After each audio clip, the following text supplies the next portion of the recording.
கிறிஸ்துவுக்குள் அன்பார்ந்த திருச்சபை சகோதர சகோதரிகளே, பெரியவர்களே, தாய்மார்களே, யாவரையும் ஆண்டவராகிய இயேசு கிறிஸ்துவின் நாமத்திலே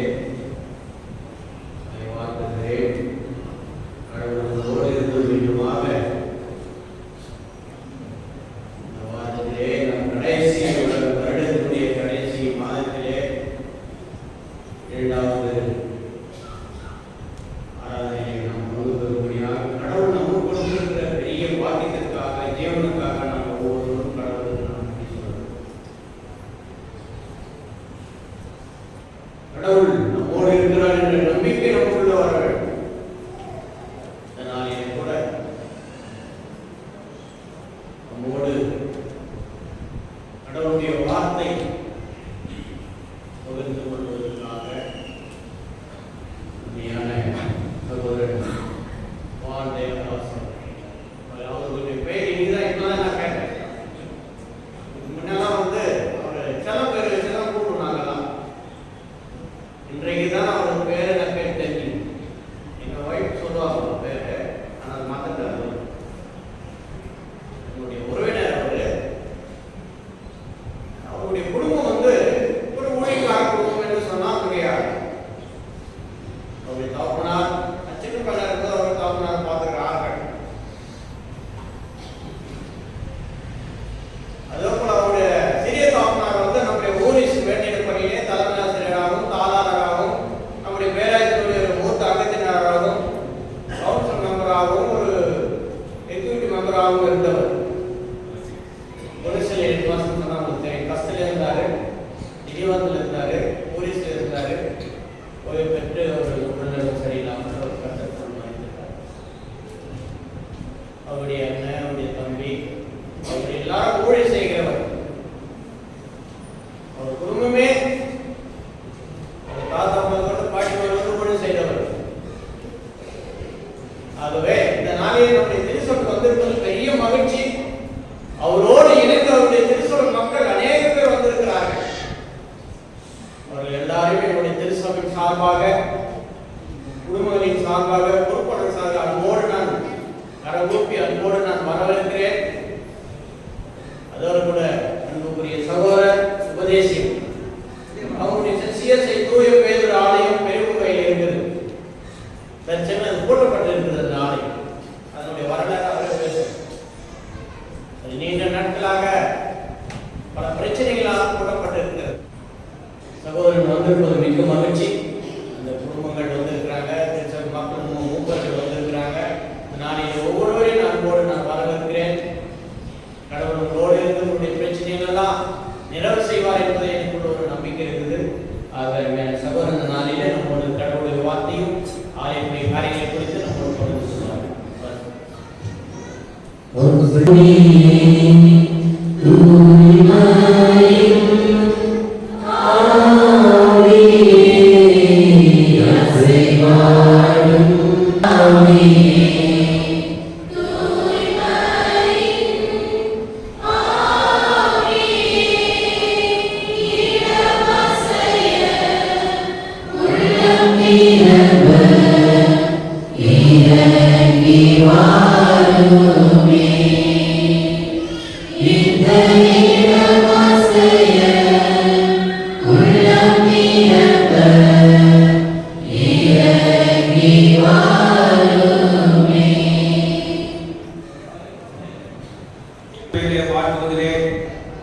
நன்றி சொல்வதை கடமைப்பட்டிருக்கிறோம்.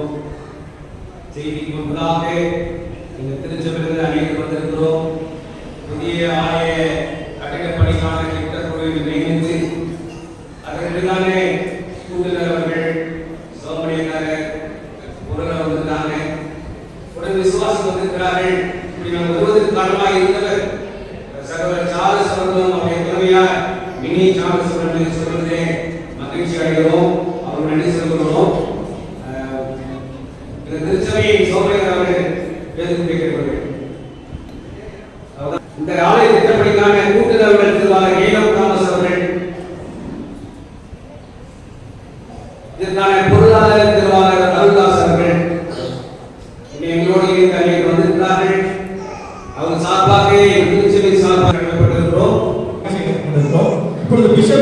தெளிவாக என்ன அறிக்கை கொடுத்திருக்கார்கள் அது அப்படியே இருக்கட்டும். இனிமே இடிபட போகிற அந்த ஆலயம் நீங்கள் ஒரு புதியதாக ஒரு இடம் வாங்கி உடனடியாக ஆலயத்தை கட்டுவதற்கு ஏற்பாடு செய்யுங்கள் என்று அவர்கள் தீர்மானம் எடுத்து சபை சிஎஸ்ஐ டைசிஸ் குழுவில் தீர்மானம் எடுத்து லெட்டர் கொடுத்துருக்காங்க.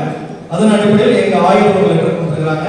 நாங்கள் எங்க சர்ச்சோட அந்த ப்ரொபோசல் ரெடி பண்ணி 2 முறை இந்த ஆலயத்துக்கு வந்து அந்த ப்ரொபோசலை கொடுத்தோம். 2 முறை வந்தோம். அதுக்கு முன்னாடி வந்து கொடுக்கும்போது எங்களை அன்பாக ஆலயத்தை உபசரித்தார்கள். இந்த சர்ச்சுக்கு எங்களோட காரியங்கள் நாங்கள் ஏற்கனவே அறிவோம். இருந்த போதிலும் இப்பொழுது நீங்க வந்திருக்கீங்க. எங்க சர்ச்சில் வந்து நாங்கள் நிறைய பேருக்கு செய்வது வழக்கமாக இருக்கிறது. எல்லா சர்ச்சுக்கும் நாங்கள் உதவுவது வழக்கமாக இருக்குது.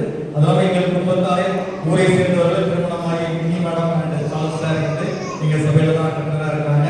ஸோ அவங்களையும் நாங்கள் வந்து பேசும்போது அவங்களும் பெருசமங்கலத்தில் வாங்கின எங்களை கூட்டிக் கொண்டு வந்து அறிமுகப்படுத்தி இந்த ப்ரொபோசலை முன் வைத்தோம். அதன் காரணமாக அவங்க வந்து நிறைய அட்வைஸ் கொடுத்தாங்க. உபதேசியா சபை வழியம் சபை மெம்பர்ஸ் எல்லாமே பிசி மெம்பர்ஸ் எல்லாமே நிறைய எங்களுக்கு வந்து அட்வைஸ் கொடுத்தாங்க. நம்ம சிறப்பாக எங்களை ஊக்கப்படுத்தினார்கள். அதன் நிமித்தமாக இன்றைய தினத்திலே நாங்கள் ஒரு குழுவாக 10-12 பேர் வந்திருக்கிறோம்.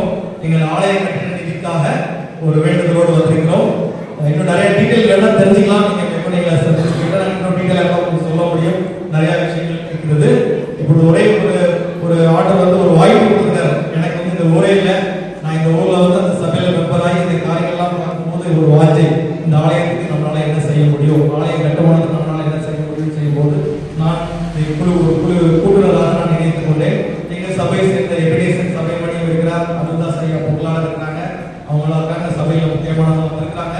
எல்லாம் இணைந்து இப்பொழுது இந்த ஆலய கட்டிட பணிக்காக நாங்கள் ஒவ்வொரு ஊராக சென்று எங்களோட டொனேஷன் எவ்வாறு செய்யலாம், எப்படி அந்த இடத்தை வாங்கலாம், அந்த இடத்தை எப்படி ஆலயம் கட்டலாம் என்ற ஒரு தொலைநோக்கு பார்வையோடு ஒரு செயல் ஆரம்பித்திருக்கிறோம். இந்த பேண்டமிக் காலம் வந்து இந்த பேண்டமிக் சீசன் வந்து ஒரு பெரிய எங்களுக்கு தடை, அதனால நிறைய கொஞ்சம் ஸ்லோ ஆயிடுச்சு. இருந்தாலும் 117 குடும்பம் இங்கே இருக்கிறார்கள். 300 பேருக்கு மேலாக இந்த சர்ச்சில் ஆராதிக்கிறார்கள். இப்பொழுது நாங்கள் டெம்பரரியாக ஒரு ஷெட் போட்டு, அதாவது சாமியானா போட்டு இந்த ஆராதனை நடத்தி கொண்டிருக்கிறோம். ஒரு பின்னாடி வந்து ஒரு இடம், ஒரு காலி இடம் உள்ளது. அதுக்கு அட்வான்ஸ் நாங்கள் செய்திருக்கிறோம். அந்த இடத்தை நாங்கள் வாங்க வேண்டும். அதன் பிறகு அதை கட்டணமாக வேண்டும். ரொம்ப நீண்ட கால ப்ராஜெக்ட் இருந்தாலும் இந்த ஆரம்ப நிலையிலே இருக்கிறோம். உங்களால் முடிந்த உதவியை நீங்கள் செய்யுமாறு கேட்டுக்கொள்கிறோம். கட்டாயம் அல்ல, ஆண்டவர்காக நீங்க செய்றீங்க. உங்களுக்கு அந்த ஆசீர்வாதம் கட்டாயம் பல மடங்காக ஆசீர்வாதமாக அமையும். அந்த கிறிஸ்துமஸ் காலகட்டத்தில் நீங்கள் எல்லாம் சிறப்பாக கிறிஸ்துமஸை கொண்டாட வேண்டும். நீங்களையும் நினைத்துக் கொள்ளுங்கள். நன்றி. ஆண்டவர் பெயரை வாழ்த்துதலை மகிழ்ச்சி அடைகிறோம். ராஜமானிய ஐயா உபதேசர்கள் கிடையாது, இங்க வரவே தெரியும். வந்து பார்க்கிறவங்க தான் உபதேசர்கள் கூப்பிட்டு போனாங்க. பார்த்தா இருந்தாரு. இவருடைய மனைவி இவருடைய மாமா மகள், அந்த உறவை எனக்கு சகோதரராக. அது மட்டும் பார்க்க போனா அன்னைக்கு ஆலயத்தை கொடுத்துட்டு பேசிக்கும் போது திடீர்னு ஒரு சகோதரர் வந்து நிற்கிறாரு. அவர் என்னோடு படித்தவர், கஷ்டம் என்னோட படித்தவர் கே. விஜயகுமார். அப்போது கசவு விடுதிக்கும் இந்த திருச்சபைக்கும் பெரும்பான்மையான ஐக்கியம் என்று சொன்னால் உண்மையாக என்று சொன்னால் விடுதிகள் இல்லை என்று சொன்னால் இன்று நம்முடைய கிறிஸ்துவ குடும்பங்கள் வாழ்வாதாரம் இல்லை என்று சொல்வது சால பொருந்தும் என்பதை புரிந்து கொள்ளுங்கள். இந்த திருச்சபையின் சோதனைக்கார பெரியவர்கள் எங்களை அழகாக வழிநடத்தினார்கள். திருச்சபையின் செயலர், பொருளர் மற்றும் உள்ள பெரியவர்கள், தாய்மார் சங்கத்தினர், வாலிபர் ஐக்கிய சங்கம் மற்றும் சிறுபிள்ளைகள் அத்தனை பேருக்கு கூட ஆண்டுடைய நாமத்திலே திருச்சபையின் சார்பிலே நன்றியை தெரிவித்துக் கொள்கிறேன். என்னுடைய கணிதர் அவர் சொன்னாங்க, நாங்கள் நிர்பந்திக்கப்பட்டிருக்கிறோம், தயவு செய்து எப்பவும் நேரம் கிடைச்சாலும் ஒரு சண்டே சர்வீஸ் வாங்க. நாங்கள் அடுத்தவர் வாசலிலே ஒரு ஷேமினா பந்து வழியாக என்ன மழை வந்தாலும் ஆண்டவருக்கு மழை பெய்யும். எங்க ஆராதனை சுத்தி மழை பெய்யும், எங்களுக்கு மழை பெய்யும். அப்படிதான் நடத்தி வர 2 வருஷமா 2 வருஷம் நடத்தாங்க. நீங்க வந்து பாருங்க, கடந்த 28 பிஷப் கொடியேந்து வருகிறார். சரியான மழை பெய்ய சொல்லிட்டாங்க. வாட்டர் பதில் போடணும், அதுவும் முடியுது. இருப்பினும் நாங்கள் கேட்ட 2 மணி நேரம் ஆண்டவரே நாங்கள் முடிச்சிடும். 2 மணி நேரம் மழை இல்லை, முடிச்சுட்டு இல்லத்துக்கு திரும்புகிறோம், மழையை ஆண்டு முடிக்கிறார். இதுதான் எங்கள் அடிப்படை விசுவாசமே. எங்கள் ஆலயத்தில் உங்களுடைய பங்கு மிகுதியாக இருக்க வேண்டும் என்று விரும்புகிறோம். அநேகருக்கு நீங்கள் உதவி செய்திருப்பதை அறிந்தோம். எனவேதான் எங்க சிஸ்டர் மினி அவர்கள் எப்பவுமே சிறுசபை பற்றி ரொம்ப பெருமையா சொல்லுவாங்க, புகழ்ச்சியா பேசுவாங்க. சார் இந்த கதையை வந்து பாருங்க, கண்டிப்பா போலாமா, வந்து பார்த்தா அவர் சொல்வது உண்மை என்பதை நாங்கள் புரிந்து கொண்டோம்.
ஆண்டவருடைய பெயரிலே திரும்பமாக ஒருவரை வாழ்த்துவதிலே மகிழ்ச்சி அடைகிறோம். இந்த நாளிலே பேராயத்தின் வாயிலாக நமக்கு கொடுக்கப்பட்டிருக்கிற தியான கருப்பொருள் என்னவென்று சொன்னால் பாவ கட்டிலிருந்து விடுதலை என்று சொல்லி. பாவ கட்டிலிருந்து விடுதலை என்று சொன்னால் என்னையா நானா பாவின்னு கேட்காதீங்க. ஆண்டவரே சொல்றாரே நல்லவரே என்று சொல்கிற பொழுது பிதாவை தவிர நல்லவன் ஒருவனும் இல்லை என்று சொல்லுகிறார். பாவமில்லாத மனுஷன் இல்லை என்று சொல்லி பவுல் சொல்லுகிறார்.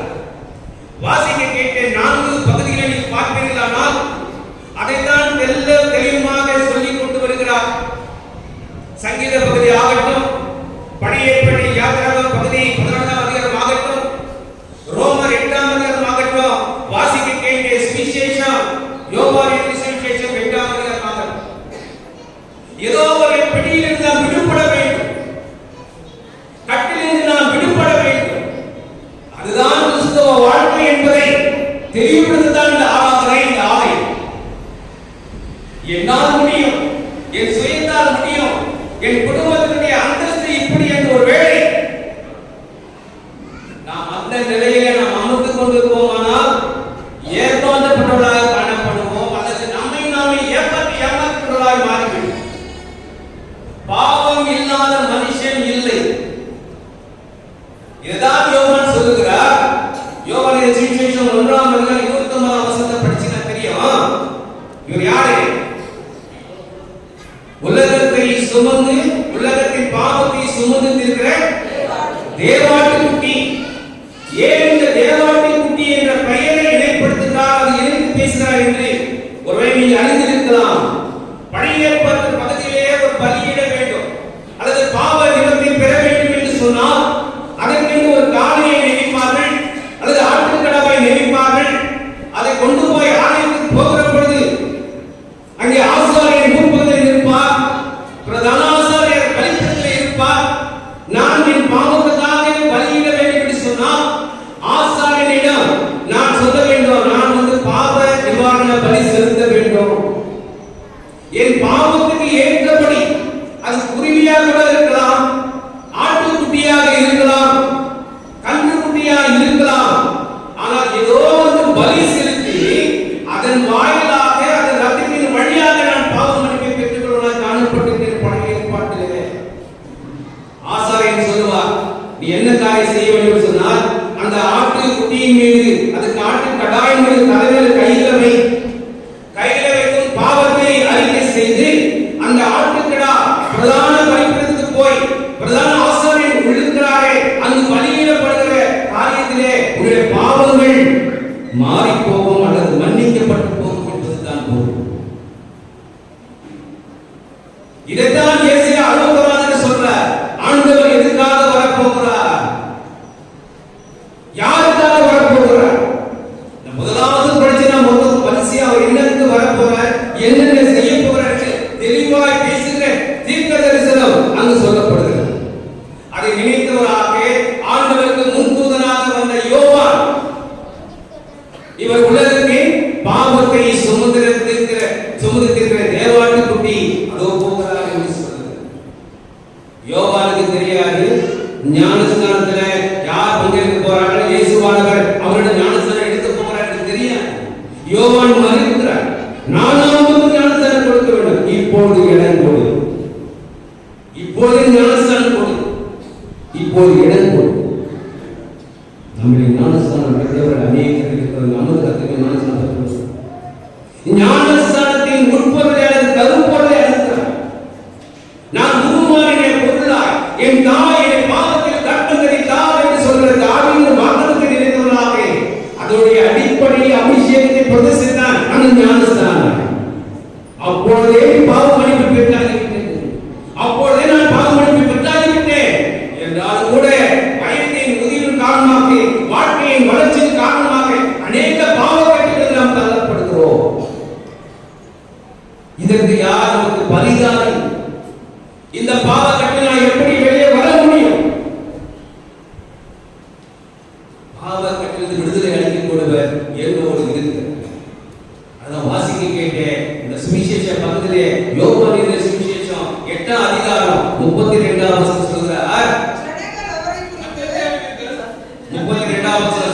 சத்தியத்தை அறிவீர்கள், சத்தியம் உங்களை விடுதலையாக்கும்.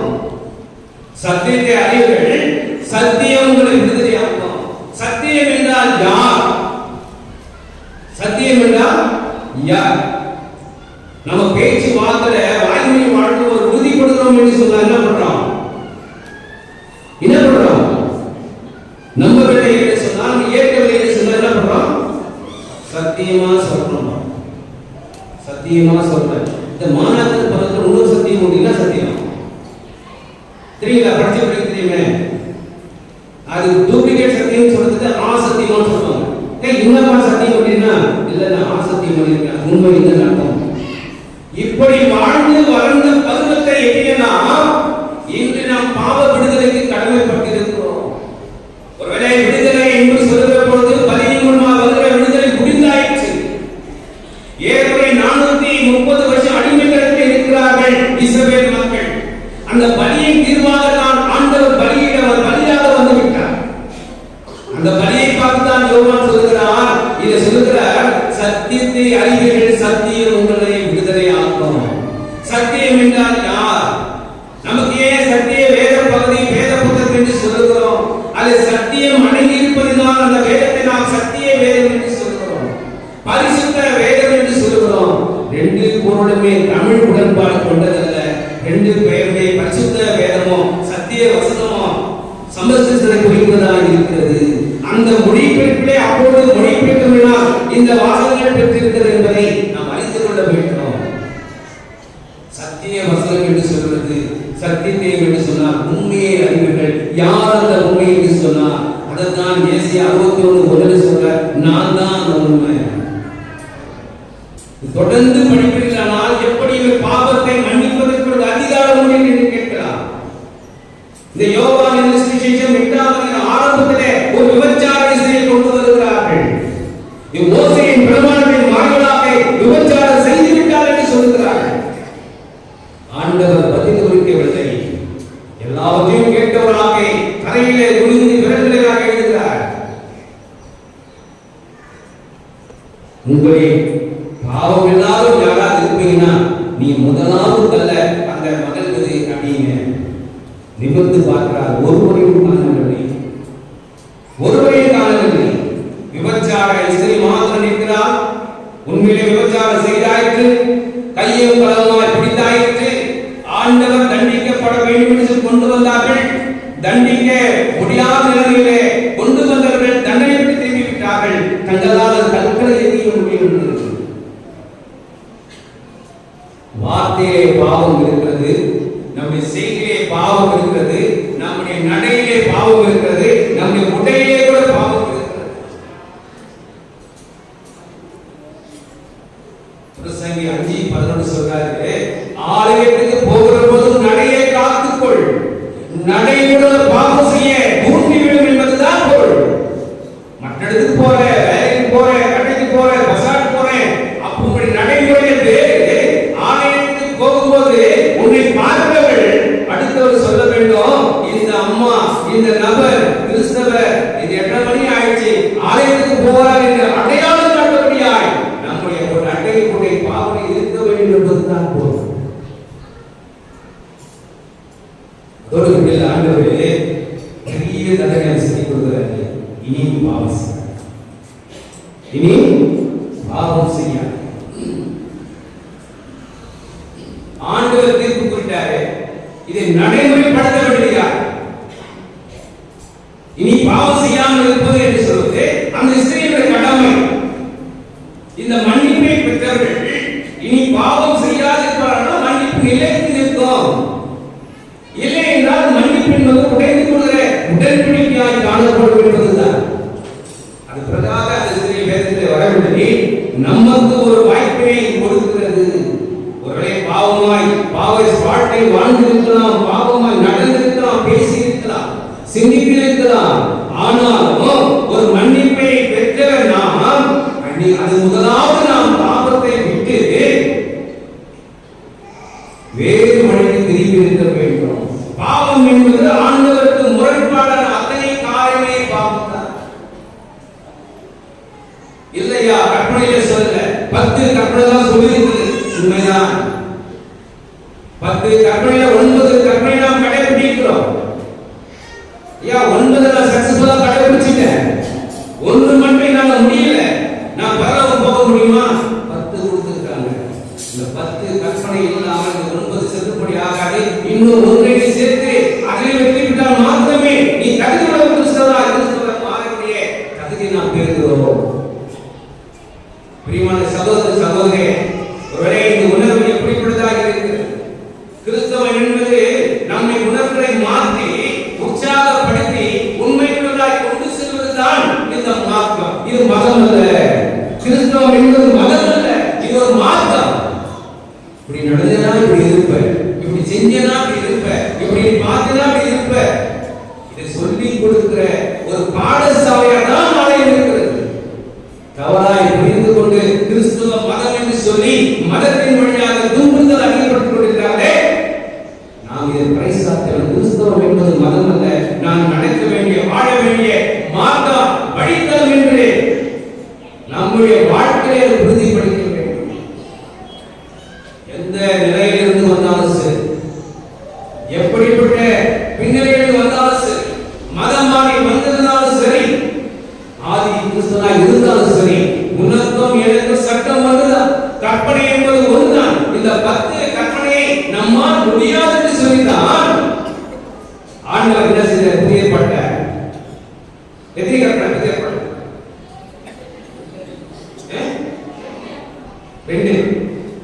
2 கற்பனை கொடுத்தார்.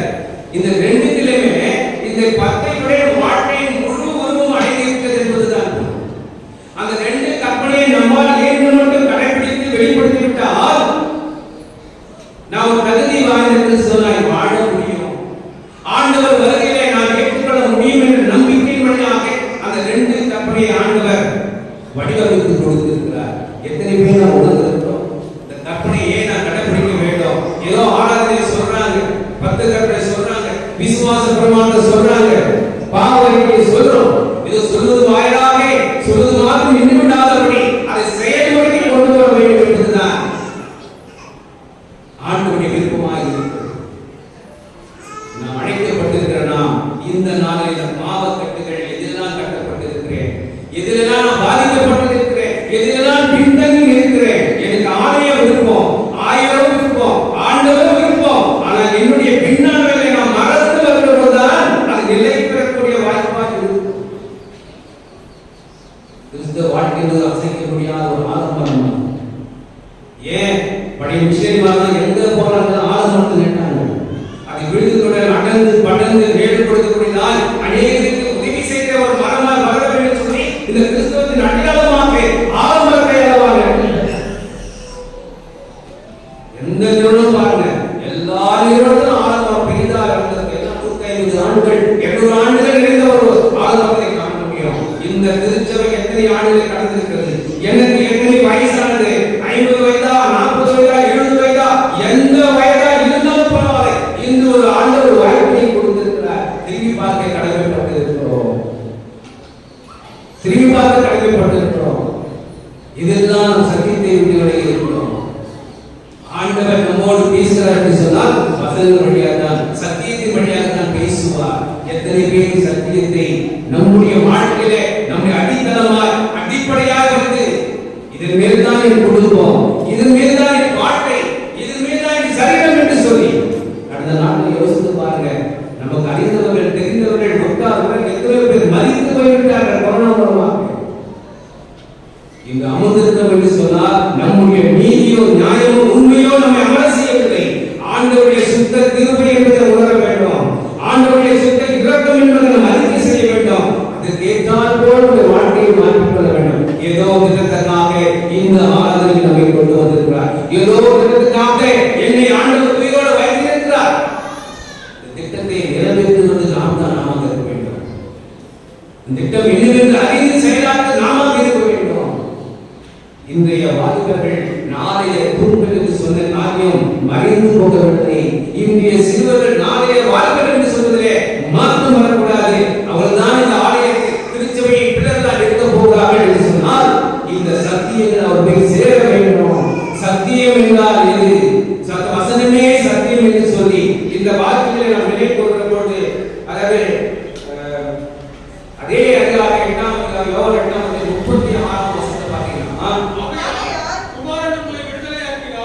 குமாரன் உங்களை விடுதலையாக்கினால் மெய்யாகவே விடுதலையாவீர்கள். ஒரே அநேக அதிகமான அலுவலர்கள் அதிகாரிகள் தெரியல, ஏதோ உலக பிரகாரமான காரியங்களை விட்டுவிட்டு அவரால் முடியும். இந்த பாவங்களில் விடுதலையாக குமாரனால் மாத்திரமே முடியும். குமாரன் யார் என்று அறிந்து கொண்டு முதலாவது சத்தியம் என்ன? குமாரன் என்றால் யார்? அந்த குமாரன் என்னோடு இருக்கிறாரா?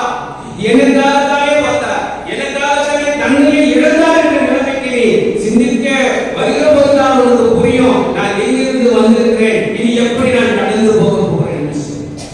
எனக்கு பிரியமான திருச்சபை மக்களே, இன்று ஆண்டவர் நம்மோடு பேசிக் கொண்டிருக்கிறார். நிலைமையை மாற்றி, வழித்தடங்களை மாற்றி, பாவ கட்டிலிருந்து விடுதலை பெற்று ஒரு நிலையான வாழ்வுக்குள்ளாய் கிறிஸ்துவை அண்டிக் கொள்வோமானால் அவர் வருகை சமீபம் என்று இருக்கிறது.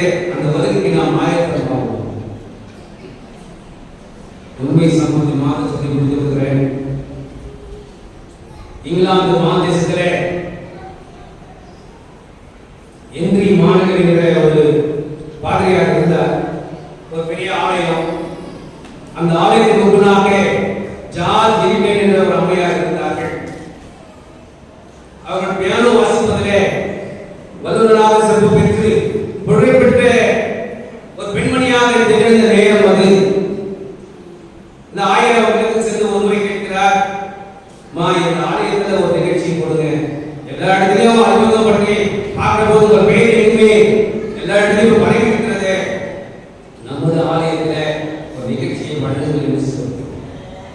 பாஸ்டர், ஐயோ எனக்கு நேரம் விடாது பாஸ்டர், புரோகிராம் நிறைய இருக்கிறது, நிறைய இடத்துல முன்பணம் வாங்கிட்டு தான் புரோகிராம் செய்யுங்க. ஒரு சிறந்த அந்தஸ்தை அடைந்த ஒரு பெண்மணி அவர்கள் ஆலயத்தின் நிகழ்ச்சிக்கு அவர்கள் மறுத்து விட்டார்கள். கொஞ்சம் காலம் கிடக்கிறது, ஏதோ ஒரு சுகவீனம் அவர் தொத்திக் கொண்டது. தன்னுடைய சருமத்திலே தோல் வியாதி மதுவின் நிமித்தமாக மருத்துவ சிகிச்சைக்கு போகிறார். மருத்துவ சிகிச்சையை மருத்துவர் சொல்கிறார்கள், நீங்க 3 ஆண்டுகள் நீங்க சிகிச்சை பெற வேண்டும். 3 ஆண்டுகள் சிகிச்சை பெற்றால் மாத்திரமே உங்களுடைய சருமம் திரும்பமாக மீண்டு வருவதற்கு வழி இருக்கும் என்று சொல்கிற போது சொல்றாங்க, டாக்டர் என்னால 3 ஆண்டுகள் என்னால முடியாது. நான் நிகழ்ச்சிகள் நிறைய பெறுகிறேன், என்னுடைய முன்பணமாய் பெற்று விட்டிருக்கிறேன். அந்த நிகழ்ச்சி நடத்தி கொடுத்தால் மாத்திரமே அந்த மக்கள் என்னை மதிப்பார்கள், மதிப்பீடு குறைந்து போகும் என்று சொல்லி கேட்கிறார்கள். மருத்துவ சொல்ற மருத்துவமனையிலே இருக்க வேண்டும். இங்கே இருந்து சிகிச்சை பெற்றால் மாத்திரமே நீ உயிர் பிழைப்பீங்க, இல்ல அந்த சரும வியாதி கொஞ்சம் கொஞ்சமாய் உங்க சரீரத்தை அழித்துவிடும் என்று சொல்லி ஆலோசனை சொல்கிறார்கள். அது ஏற்றவர்களாக 3 ஆண்டு காலம் மருத்துவ சிகிச்சையிலே மருத்துவமனையிலே சேர்க்கப்பட்டு சிகிச்சை பெறுகிறார். ஒரு ராத்திரி ஆண்டவரை கேட்கிறாங்க, நான் என்ன செய்கிறேன் ஆண்டவரே, எனக்கு இந்த வியாதி, எனக்கு ஏன் இந்த வியாதி? எவ்வளவு பேர் இருக்காங்க, என்னோட பாடல்ல வாசமா இருக்காங்க, அவங்களுக்கு நான் என்ன செய்கிறேன்? எப்படி இந்த சர்ம வியாதி எனக்கு சுகமாகும்? எதை கொடுத்தாலும் சுகப்படுவேன், இதெல்லாம் எனக்கு தயாரிக்கிறேன். ஆண்டவர் பதிலே பேசுகிறேன். மனமுதின் வாயிலாக படுக்கையா ஆகிவிட்டார்கள். சர்மம் முழுவதும் ரத்தம் வடிகிறது, முழு தோலில் ரத்தம் வடிகிறது. தன் நாளை எடுத்து தன் விரலை பெரிய விரலை வைத்து அந்த ரத்தத்தை கொண்டு நான் படுத்திருந்த சவுத்திரை எழுதுகிறார்கள், நான் பாவிதான் ஆனாலும் மாசற்ற ரத்தம் சிந்தினேன். எதிர்ப்பு பாவமா இருக்கிற பாடல் 292வது பாடல், நான் பாவிதான் ஆனாலும் மாசற்ற ரத்தம் சிந்தினேன். நாங்கள்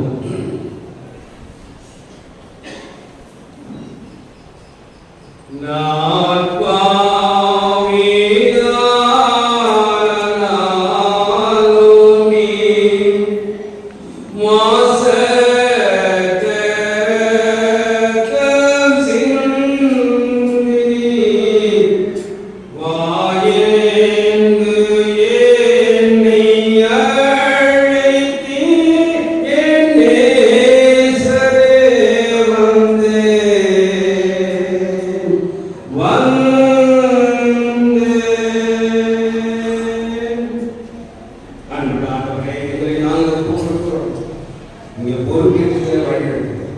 இயேசுவின் நாமத்தில் ஜெபிக்கிறோம் பிதாவே.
Sandana